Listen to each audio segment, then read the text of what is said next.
All right, welcome to the Praxis Behind the Obscure podcast. And today I have a special guest. I have a Korean Mudang, and Mudang in Korean means it's like a shaman, but I'm not really the one who should probably explain that since I have a guest on here. I do have one experience, as I mentioned, kind of before we started recording. I did meet a friend of a friend a while back, and I do have a little bit of experience interacting with the Mudang, but anyways, can you introduce yourself and sort of how you became a Korean shaman or Korean mudang? 안녕하세요. 저는 무궁화 무당입니다. Mm. Um, so my Mudang name is Hibiscus Mudang. That one was given to me by my gods. And roughly translated, Mudang means shaman priest. Um, that's mostly because what we do is a lot of things that shamans would typically do, as well as what priests would typically do. So shamans, being mediators for spirits and people, doing rituals and ceremonies, and then the priest part comes in because we also officiate like rituals and ceremonies ourselves. Um, so it's kind of like a combined role. Okay. Okay. How did you get into, is it like something that you're born into, or how did you initially get on this path? And um, yeah, maybe you can share a little bit about that. Well, there's a couple different kinds of mudangs. So the one that you mentioned, is basically hereditary. So the hereditary ones inherit the role from their parents or a family member, and basically learn everything from them. Hmm. And as far as I know, like they would still need to undergo some sort of initiation ceremony, um, but the kind that I am is the what anthropologists like to call charismatic shaman. Um, Hmm. we are the kinds that experience spirit sickness, shimbyong, Hmm. and that's kind of like a honestly looking into different shamanic living traditions. It's fairly similar across the board. Hmm.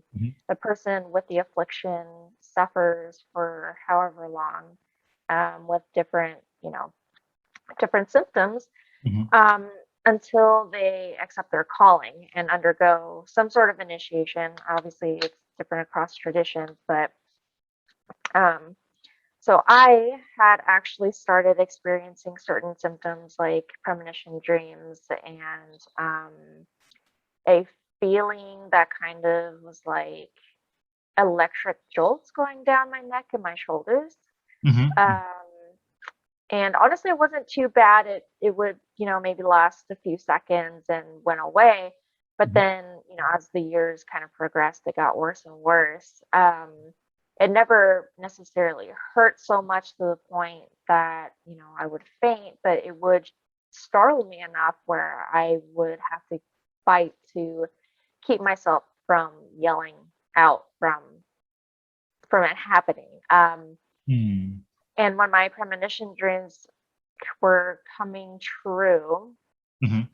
and I would say probably about my young 20s is when this started happening. So when those dreams would start coming true, um, I would start hearing really loud bells and gongs, Hmm. and experience pretty bad vertigo. Like I would have to hold on to something unless if I didn't, I would kind of fall to the ground. Hmm. Um, And I still kind of just brushed it off because doctors didn't seem to know what was going on there. I was a Hmm. pretty healthy young woman, so there was no reason I would have any of those kind of symptoms. I never had any kind of nerve damage nor um, like physical trauma that would cause those kind of sensations. So I just I just shrugged it off for a while, and then I would probably say about I think like when I was 26, I started getting these odd dreams that I couldn't really ignore anymore. So the first dream that really tipped me off was several ancestors had come into my house. They were visiting from Korea, Mm. And me and my mother were kind of running around trying to get food ready, and I was apologizing to them. And I told them, I'm so sorry we don't have anything ready for you guys to eat. We had no idea you guys were going to visit from Korea. And they came in and they're just like, yeah, it's okay. We understand. You can just give us offerings to make up for it later.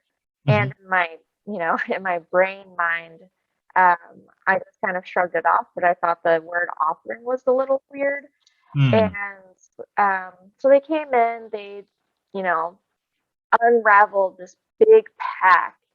Um, and they were just like, so these items we brought from Korea and you're meant to have them. Mm. And I didn't know it at the time, during the dream, obviously, but they were typical Mudang items, typical like sacred tools. Mm. And so there was a good number of them too. So I had tried to, be courteous, and I tried to give it back to them. I was like, this is way too much. Like, I really appreciate it, but you guys visiting is more than enough. And they were really, really insistent. They pushed it all back to me, and they're super firm about it. And they said, no, you're meant to have these. You can't say no. And I was just like, oh, okay. All right then. So I went ahead and accepted them. Mm. And then they left.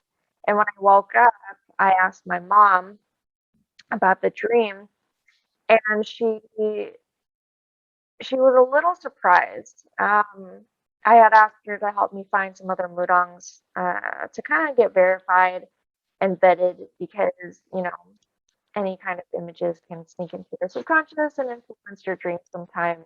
Mhm. Um, and even though I didn't really know what any of those items were or what they meant, I did find out upon some research Mhm. that they were connected to Mudangs. So from there, it kind of snowballing. I found a teacher, and Mhm. she initiated me. I trained under them for in that lineage for a handful of years, and then I went off on my own way to be independent. Mhm. But here I am now.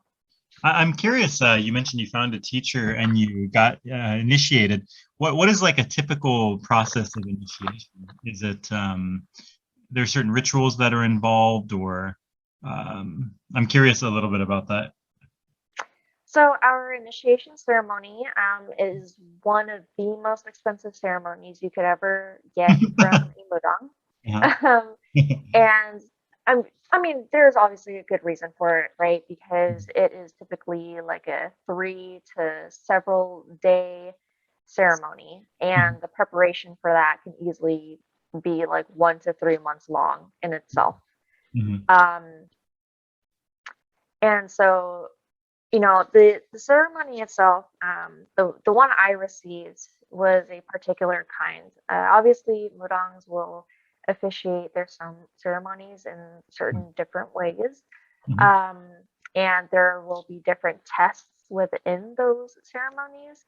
Mhm. So I know um, Kim Kung Hwa, she went over it a little bit in her um, documentary movie, where she had to like find these sacred shrine items, their sacred tools, because the other Mudang ended up hiding them. So she had to like actually, kind of tune in to her gods and have them tell her where to go and where to find them. Mhm. Um, and that's just one particular kind of test that you can end up having in a initiation ceremony. Mine, um, there's a couple of days of ritualistic prayer that's Mhm. part of the ceremony at different locations. And that's kind of like a beginning stage. It's setting the scene for, what kind of gods may be tap into you and what kind of gods may be trying to come through. Mhm. Mhm. Okay, Um, that sounds interesting. Um, yeah, and then after that, it's 3 days of 3 to 5 days of the actual ritual, where you see mostly with Kut, the Mudang jumping up and down and spinning around and doing all sorts of stuff. mhm. Mhm. Okay, interesting. Okay, I'm curious in general, like what are the key practices of Mudang? Because you mentioned like in the initiation, there's like working with gods and spirits. So I'm kind of curious about like what is the role of spirit work and what kind of rituals or what kind of practices are typical? It really depends on the mood, and I'm sorry, but you're probably going to hear that a lot, just No, it's because okay. It's okay. just because within the tradition, what a Mudang can and can't do highly depends on what gods she received in her ceremony. Mhm, Um, so there's plenty of Mudangs out there who are strictly only doing divinations. They're strictly only doing like exorcisms, mhm, and mhm, others are only doing coot ceremonies. For me, I typically am able to do divinations, pujok, which are those paper talismans, mhm, and smaller rituals and certain quote. Um, and as for working with spirits and gods, it really just depends on the day and depends on the client that comes. mhm, So, I mean, on a typical day, the main gods or spirits I'm obviously interacting with are my own, but it also depends on the land that you reside on. It depends on the places you physically go. Um, and, just because you're a Mudang doesn't mean you won't encounter low spirits or evil spirits. Like, they'll still be wandering, mhm, um, throughout times of the year. And the main reason that I would even know that it's a low or evil spirit is that they will try to either harm you in your dream, or they will try to force themselves into your house. And that's one of the more typical symbolism that we have to kind of, that's like a red flag, is mhm. if a spirit tries to force themselves into your house, it's as if they are trying to possess you. Okay, so you have certain protection practices, perhaps, or things to Yes. guard Uh-huh. against these types of spirits, I'd imagine. Oh, for sure. Yeah, there's a lot of different, not even just move on to it. Like, a lot of like people will do it too. Like the dried fish over their front door, hanging over their front door. Their eyes wide open, like that's supposed to scare away the evil spirits because they never blink. Hmm, hmm. Okay, that's interesting. And yeah, you mentioned the gods and stuff. So, and is this like a pantheon of Korean based? Like, there's a specific pantheon of like Korean based gods in this tradition? Oh, absolutely. Yeah. So, and you know, the Mudangs who have been in their profession for usually over 20 years, they typically use the term Manshin, which means 10,000 spirits. Mhm. And then that just kind of goes to show like they have that kind of authority over that many beings. Manshin, right? Man, like 10,000, Shin, like a god or something. Shin, as in spirits, yes. Uh-huh. Okay, Manshin, I got And it. Okay. Mhm. uh-huh, uh-huh. And so yeah, they will go over a lot of different things in their ceremonies and rituals. And there's tons of like little protections. One of the ones that I typically advise students or clients, if they wanted some kind of smaller scale protection or cleansing, purification stuff, I would advise them to throw pot, which is like the what is it, azuki beans, Mhm. um, around their property. That's supposed to, because of the color, scare away the evil spirits as well. Okay. Okay. Yeah, very interesting. And yeah, I didn't. It's interesting to me because I'm learning a lot as well. And there's a division you mentioned. There's like 10,000 spirits. So there's a wider range of spirits, but then typically a shaman or a mudang works with perhaps a limited array of those, or maybe like a few familiar ones. Is that correct, or do they generally work with like a very vast range of them? So in their personal practice, in our personal practice, we have our own specific pantheon. So there's like certain celestial and heavenly gods, And Mhm. then there are underworld gods as well as deified ancestors. The deified ancestors makes up the main body of the Mudang's pantheon. Um, for all the other spirits, it's kind of like case by case basis. You know, if we really need to reach out and grab a particular deity or spirit, we should be able to do that, theoretically speaking. I don't know about, you know, other Mudang's abilities and how they handle it on their own. But for me, it's not a super difficult kind of task. It's kind of like um, just going up to their house and knocking on the door. Mm, okay. Whereas with my own personal gods, you know, we're in the same room all the time. Okay.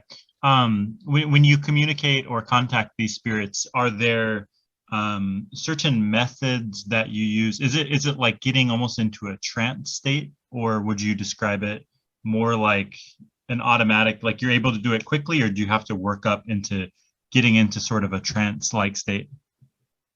I know it kind of differs, especially depending on the ritualistic setting for coup ceremonies. We go into a full trance state. So we do all those actions like the jumping and the spinning to induce that state. And that's why there's also all the instruments going on at the same time. Mhm. For basically every other situation, like if it's just divination with a client, it tends to be a half trance state Mhm. where we can easily kind of like a radio, we can easily tune in to what our gods are saying, but still be at the forefront of our thoughts and actions and kind of like um, they like our gods don't have to control us in order to convey the message. Mhm. Typically, when that happens for certain mudangs in their Mhm. divination sessions or smaller rituals, it is unplanned. Mhm.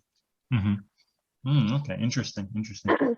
Um, All right. What would you say is the role of the Mudang in Korean society? Like, what? I mean, I'm sure it goes back quite a while, right? It's not obvious. It's probably not a modern thing. It goes back has a pretty long tradition, I would imagine, right? But what typically is their role in society? Well, it started off as being part of the royal court. Mhm. The kings and queens were actually the ones who were officiating those ceremonies. Um, Mhm. but as time progressed, it became more of a lower class uh, career, and we were on the same class as Keesings, which, if the listener knows about those, they're like the Korean version of geishas, which I kind of hate to use that example, but it's the easiest thing that comes to mind. Mhm. Um, and so, you know, throughout that time, it heavily shifted from being such an important role to bring the needed weather for the agriculture and to keep like a kind of peace with the elements to shifting to become the lowest class, which a lot of people still view as fairly negatively. Um, Maybe not necessarily with outright spite, but there's still Mhm. a lot of dismissal, maybe a little Mhm. bit of mockery. Mm. But I do feel that with modern like media presence, I know there's a few shows, like one of the K dramas that just came out recently is Mhm. definitely spinning it as more of a easily connected to thing and a little bit more of a positive light. Mm. But You said one of the did you say K-drama? mhm. Which one is it? I'm curious. It was called, I forgot what the character's name was, but the show was started off as The Great Shaman, and then the character's name. It's on Viki. I have it on my to watch list because I was super interested.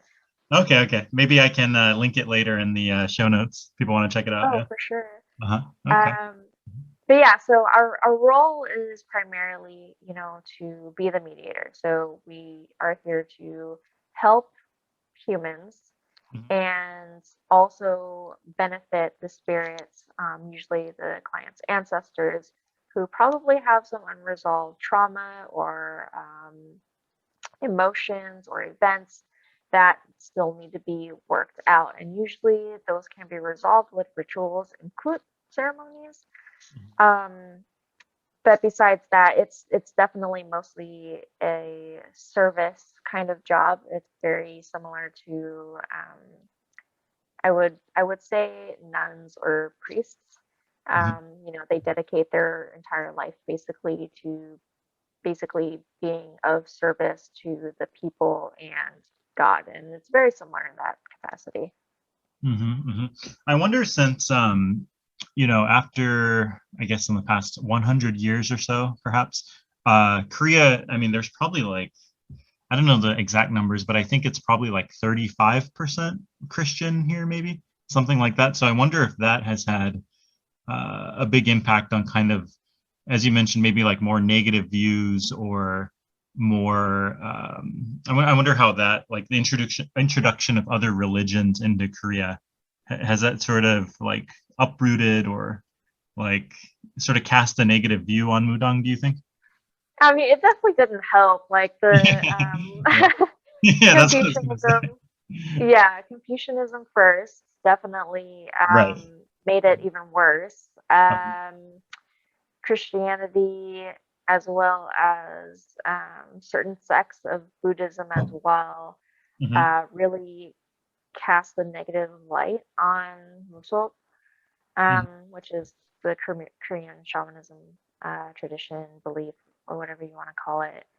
mhm, And I think the main portion of the negative energy probably came from Confucianism and Christianity. Obviously, Christianity, they view any other kind of uh, god or spirit as demons, right? right. They assume you're working with demons or something. Yeah, and I even had like a couple people on my YouTube videos throughout, the few years that I had it, Mhm. where they were just like, "Please go back to Jesus. Like, you're worshiping Satan." And I was like, "No." Right, right, right. I can totally see that. Well, one thing that I noticed, like living in here in Korea, a lot of people go to, like, some people visit Mudang, and then there's also a lot of, it's called Saju here, right? Like these centers that people visit for. Sometimes it's like Mudang and Saju together. So, are you also doing what's called Saju as well? Is that part of the tradition, or is that something totally separate? So it actually is not technically part of the tradition. So Saju is the art and technique of reading the four pillars of destiny. Hmm. Um, and anybody can learn that. Like there's classes for learning Saju or four pillars. I think Hmm. the original term for that was the Chinese word, obviously. And I think it's Heiji or something like that. Hmm. Hmm. It's Or like four pillars based on when you're born or something like that. Is that right? right, so it's taking the information from your natal chart, like your birth date, Uh-huh. time, and the place, and that's why a lot of us usually ask for that. Um, Hmm. I am not actually trained in Saju, Hmm. but there are a number of Mudangs who offer Saju is actually Shinjang, which is we'll take the person's like natal chart info and kind of um, we'll tune into the person's energy that way and connect it to our gods, so our gods can read their person's chart. Hmm. Hmm.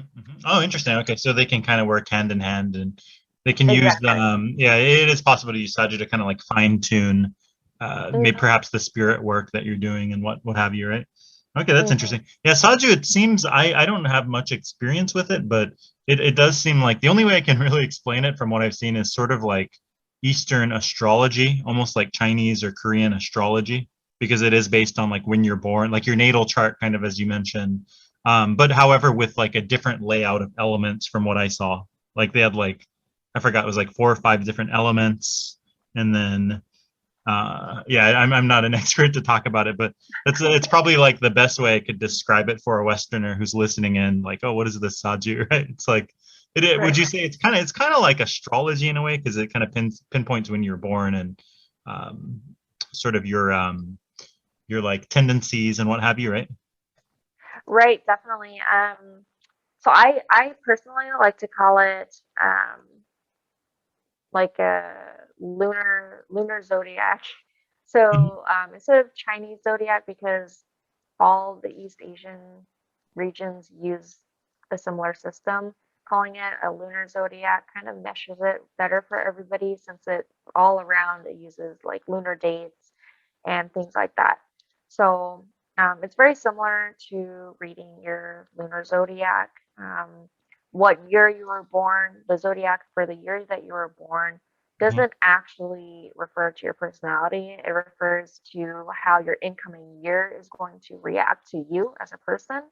Mhm. Um, and obviously, it goes deeper than that, but I haven't studied it super in depth.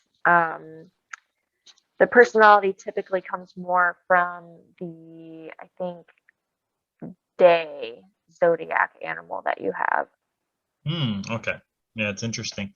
Um, to kind of go back like earlier to the spirit work, just something that came to mind. When you're working with the spirits that you work with, would you say it's like a very respectful, cordial relationship, or are there times where it's more like you're commanding them? Because in different traditions, there's more like you sort of evoke these spirits and you're kind of commanding them. In other traditions, it's more of a respectful relationship and cordial. So, how would you kind of describe like the relationship with the spirits that you work with or gods you work with? So for mine, because they're my personal pantheon, we have a very I wouldn't say casual, because Hmm. some of them are still fairly strict about certain things that they want and how I do them. Hmm. But overall, they're very understanding and they're very empathetic with my life as a living person and the daily mundane tasks that I have to worry about. Hmm. So they're pretty understanding in that regard. I know other Mudangs who have way stricter gods. They demand very particular things and they are not forgiving at all. They Hmm. absolutely expect, that Mudang to set aside everything in their personal life, like family, um, daily job, like that sort of stuff, um, second to their gods. So I'm very blessed in that respect that mine are so, understanding for me. Um, so typically with the whole commanding gesture, that comes out as more of a, how do I explain it? It's kind of like at an orchestra with a maestro, they're just Yeah. directing the instrument players. Uh-huh. That doesn't necessarily mean, they're threatening or trying to force them to do something, but you have to be able to guide your gods to do certain things for the benefit of humanity. Um, because a lot of our gods, they have a will of their own. Like they will want certain things that won't immediately benefit the client, Hmm. and you have to be able to guide them to the appropriate um, setting and action and will. Um, but overall, outside of that ritualistic setting, me and my God's relationship is very personable, and I would, if I had to call it any kind of casual, I would say business casual. Okay, that's a good one. That's a good one. I'm curious, are there like a hierarchy? Like I'm trying to get like the ontology too, right? And understanding, is there a hierarchy of the spirits? Would you say there's like the ultimate spirit and then sort of like like a hierarchy, or would you say it's more like they're all in like a level playing field? Um, how would you explain that? Is there in Mudang in general, is there like an ultimate god or something, like an ultimate first, like the Great Spirit, or is it more of a paganistic where it's totally different, or a range of gods really on a sort of like that? Would you say? Oh man. So there's two different ways to look at this. Okay, yeah. Um, the first one is that we do have tiers or a hierarchy, right? There's, the King of Heaven, there's the Jade Emperor, Mhm, then there's, Seven-Star God and Buddha, and, it kind of goes downwards from there. And so we do retain that kind of hierarchy when referring to gods, especially in a ceremonial context. mhm, Um, in the other perspective, because each Mudang's pantheon is so personal, mhm. um, we could technically share, I'm air quoting right now, we could technically share a mountain god, Mhm, but because a lot of these gods are deified ancestors of our own, mhm, one will feel that their mountain god is stronger than my mountain god, and then there's kind of a lot of posturing within the community or mhm, within a ceremony space. Um, if there's a public coot going on and there's a bunch of different mudangs, especially from different lineages, you'll mhm. see that posturing a lot.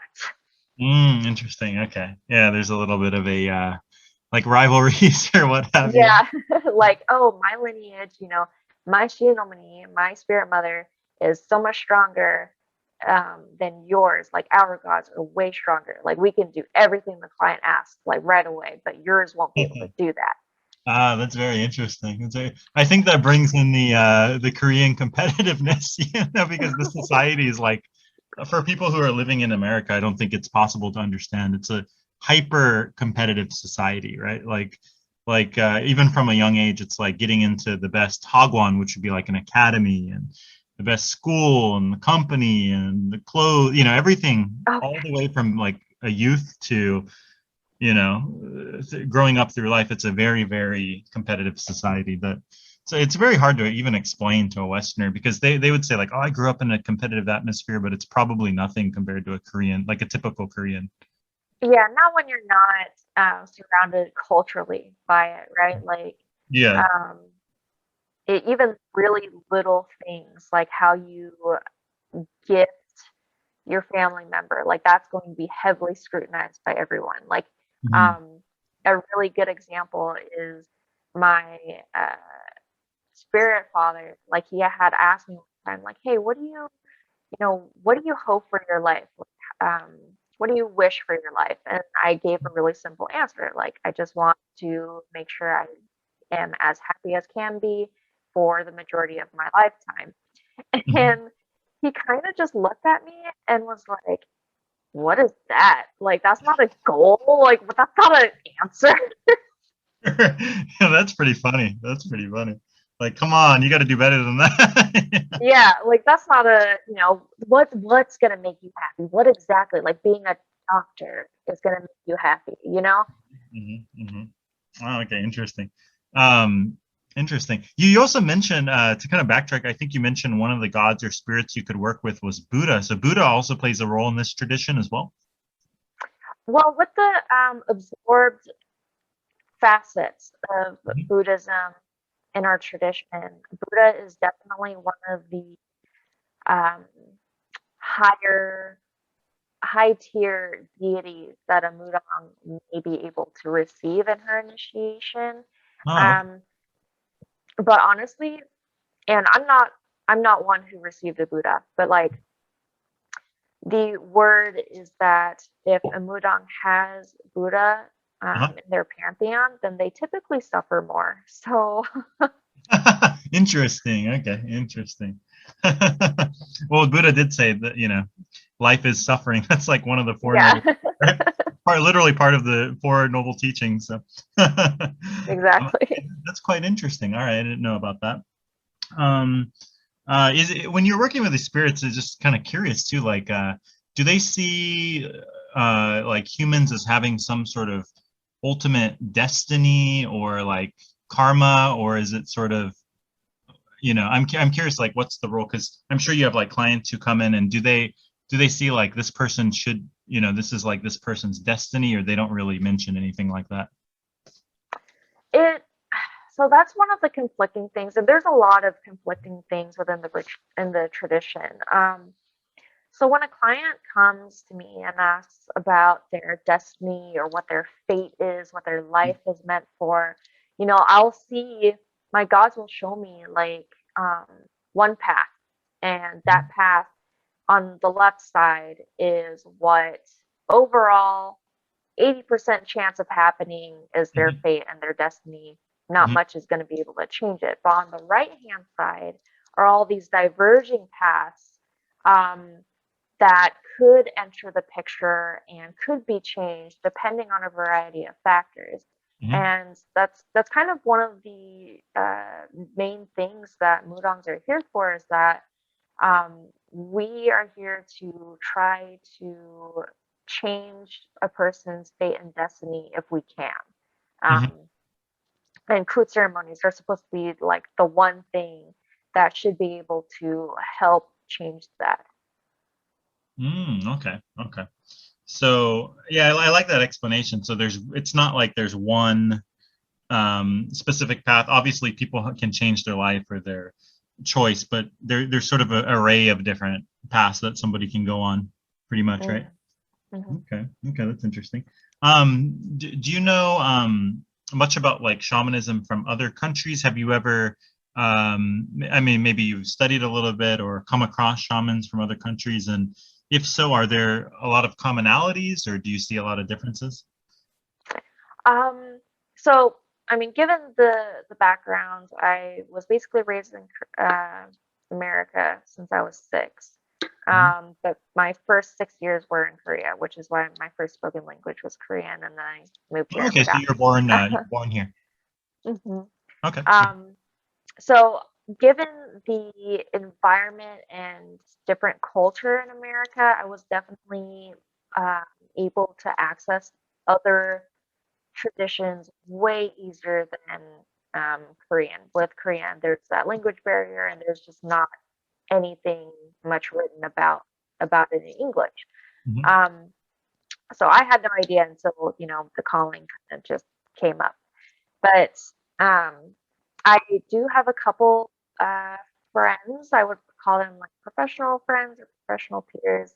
Um, one of them is a um, Haitian Voodoo priest. Mhm. Um, and from what he tells me about every once in a while, like the overall theme is fairly similar. So, like, if you have a calling by the spirit, you have to get vetted by a priest within the tradition. Mhm. Um, when you have to go through an initiation ceremony with them too. And then when that happens, you're basically part of that spirit family, but they call it Mhm. like a house, like a spirit house, right? Mhm. Um, on top of that, I believe they also have deified ancestors. They have different spirits that come in to possess you throughout the ceremony. Mhm. Um, it's honestly very interesting, uh, the amount of similarities that show up with Haitian Voodoo. Mhm. Um, obviously, Mongolian, Siberian shamanism are all fairly Oh, similar to ours oh, as for sure. well. From what I've seen online, the Korean shamanism definitely looks closest to Mongolian shamanism. I mean, obviously, they're close by, and there's a lot of um, interaction and war, and I believe Genghis Khan did take over Korea for quite a while too, right? So Mhm. that makes sense. Okay, so you do see similarities in other, like you said, Haitian, Hudan, and things along these lines. Yeah, so African traditional religions, Hmm. ATRs, Hmm. there were a number of similarities there. I think the most similarities was like the process of getting vetted, initiated, and being basically spiritually adopted Hmm. Hmm. by the head priest of that lineage, as well as the method of how certain ceremonies are conducted, which is the possession of the spirits in question. Okay, and so I know in some of those traditions, as you mentioned, in I think it's in like Voodoo or Voodoo, the person is like totally possessed by the spirit and totally like they kind of lose consciousness to a degree, right? Like they become more like ultimately possessed by the spirit. That's also part of Korean shamanism too. Yes, so we definitely experienced that. Just Mm-hmm. it obviously varies in degrees for each person, Mm-hmm. and the ceremony, the ritual context.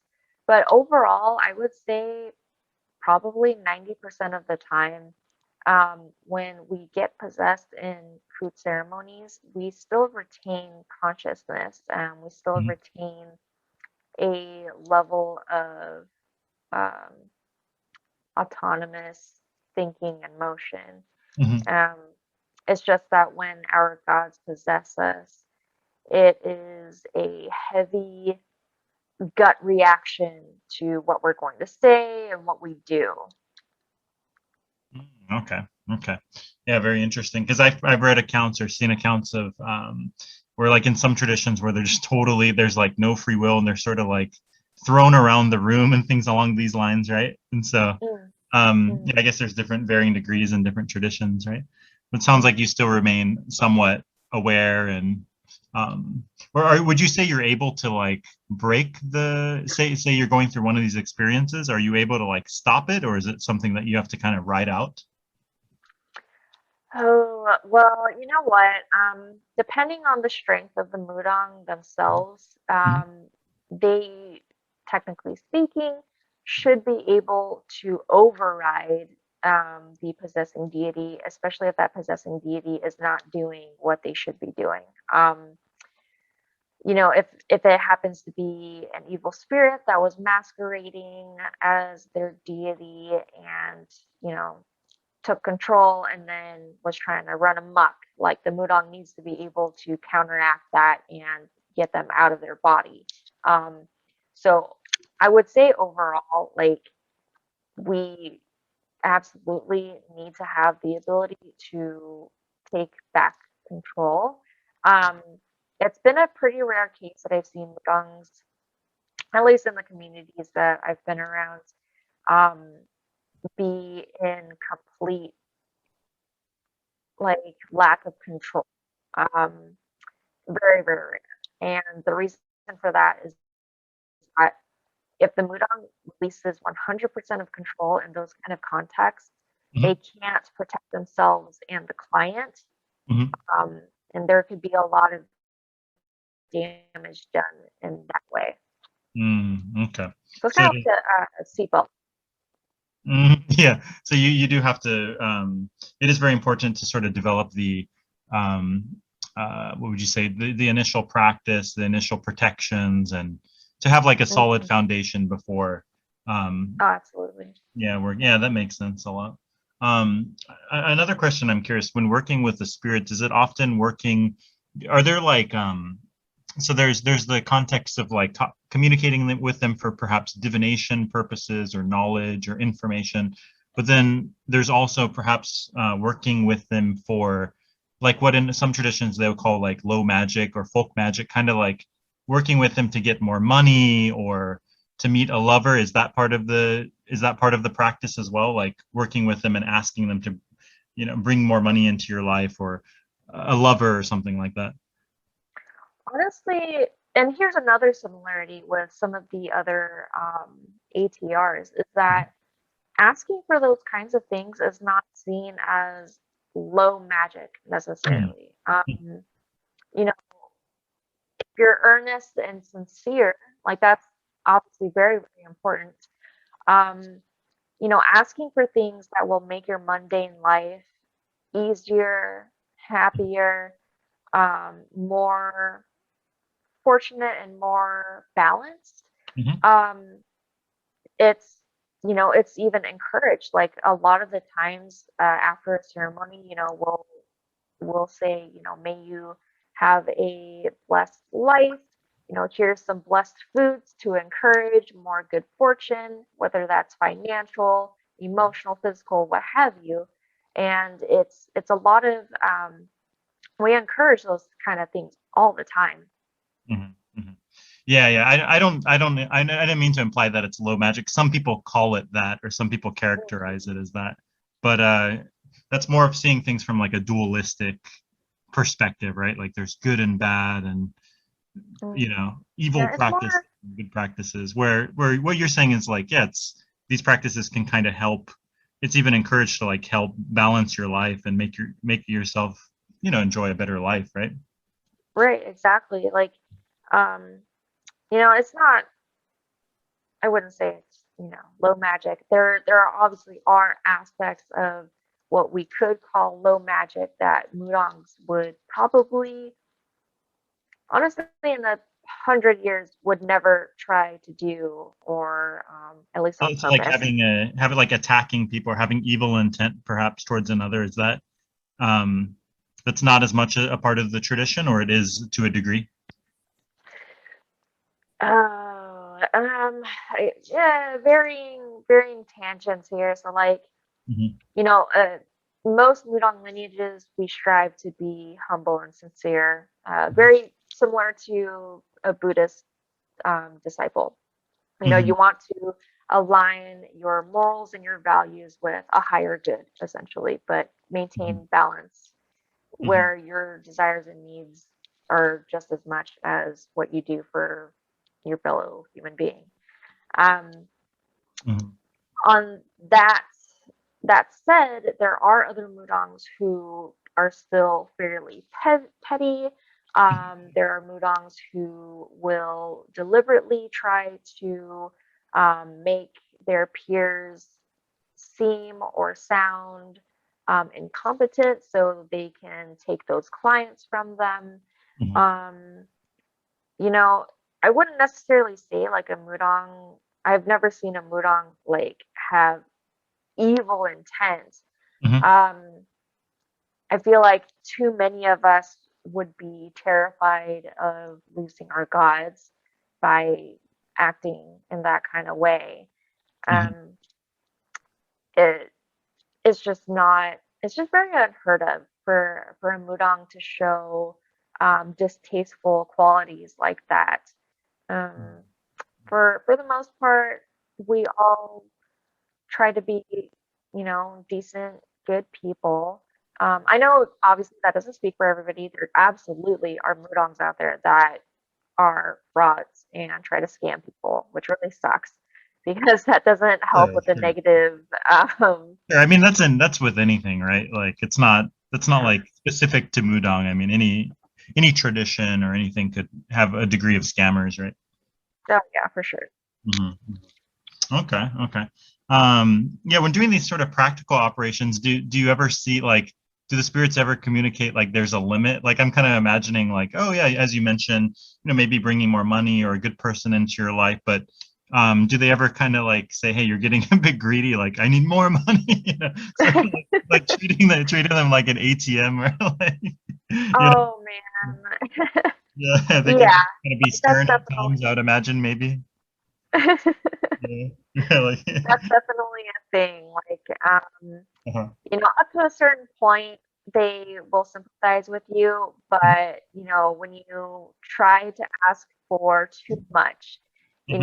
they'll start putting you in check. They'll kind of Hmm. pull you aside and say, "Do you really need that? Do you have food? Do you have shelter? Are you comfortable? Yeah, then stop. Like you're good." Ah, okay, okay. What kind of offerings are typical? Most shamanistic traditions have a different array of offerings that they present during their ceremonies or rituals to the gods or spirits. What are some typical offerings that perhaps in Korean Mudang or in your tradition that you offer? Typical ones is obviously fresh water. I think that's one of the ones that's always standard across the board across the world. Liquor, fruit, and particular foods like obviously rice cakes, um, fried fish, um, tofu, a lot of vegetarian dishes to be honest. Okay, okay, that's interesting. Um, and like maybe like fruit or something along those lines. Yes, so with fruits, there is a particular rule about them for ritual etiquette is that you can't offer fruit with stone pits. But besides that, you typically can offer most any fruit. Okay. Okay. That's interesting. All right, I think we covered most of the bases. I guess one last thing I'm wondering is because in a lot of shamanistic traditions, we kind of talked about earlier about like the trance state, like achieving a trance state. A lot of the traditions take certain drugs like psychedelic drugs or things along these lines. Was that ever a part of the tradition? Because here in Korea, like drugs, like even marijuana is seen like you're doing heroin and crack and killing someone in Korea. Like, whereas in America, it's like you can just go to the store. I mean, I'm from California as well. You can just literally, I can get off the airplane, arrive in my hometown, and then walk into a shop and buy it legally. Whereas in Korea, like drugs currently in this age in Korea, in this time period, like even small things like marijuana are seen like the devil, I guess you would say, right? But people will drink 10 bottles of soju on a Monday night, right? But Oh my gosh. but yeah, I mean, do drugs have they or like conscious altering substances, were they ever a part of these traditions? I've actually gotten that question a fair number of times, usually from other Western people who are Hmm. looking into shamanism. Um, we have never used like psychedelic drugs or anything like that throughout antiquity. That's never been a thing. Liquor, alcohol has always been part of the culture and tradition, but um, we've never really needed to use drugs, recreational drugs, in order to induce trance. And that's one of the main things that kind of makes our tradition stand out a little bit from various other shamanic traditions, Hmm. is that they may try to use certain psychedelics like mushrooms as an example, Hmm. to induce that trance to receive their messages, to have that communication with their spirits. Hmm. But for us, we during our initiation ceremony, we directly link our energy to our gods. And that's why we don't need to use those kind of outside sources to induce that communication. It's already there. I mean, we Hmm. Yeah, yeah, I see. I see. It's not necessarily seen as this necessity to communicate. right, right. Hmm. Right, right. Okay, okay. All right. Well, yeah, I think this has been a really good conversation. What services and what kind of things do you provide to people, and where can people find you as well? Well, I'm pretty much all over the internet. Hmm. My main website is themudang.com. Hmm. I also am a little more active on Instagram, also the Mudang, and TikTok, also the Mudang. Hmm. um, I'm also on Facebook, Mudang Meme, which is a little bit different, so I don't really advertise it too much because the username doesn't match. But what are you gonna do? um, Oh, what but did you the say the Facebook one was? Mudang Meme, so Mudang, Nim, Okay. Hmm. yeah. Okay. Okay. Um, So as for services, I offer clients divination, energy work, energy healing, rituals, ceremonies, and talismans. Um, I'm also kind of in the process of making my own little bath satchels and basically to go sacred ropes, which I'm really excited about. So there's that. Okay, okay. And so can people they can work with you like through the internet, through Zoom or something like that, or do you only do in-person stuff? I do mostly remote work actually. So, um, especially with COVID still being pretty a big thing with the Delta variant now on the rise, Right. um, I'm not taking anybody at my Shinbang in person, but Hmm. I'm more than happy to work with anybody remotely online. We can absolutely use Zoom or Skype or email or Messenger. Okay, cool. Yeah, thanks a lot for coming on. This was a great conversation. I mean, I know I personally learned a lot, and I'm sure the audience learned a lot as well. So, yeah, thanks a lot for coming on, and until next time. I appreciate you having me. Thank you so much. It was so fun.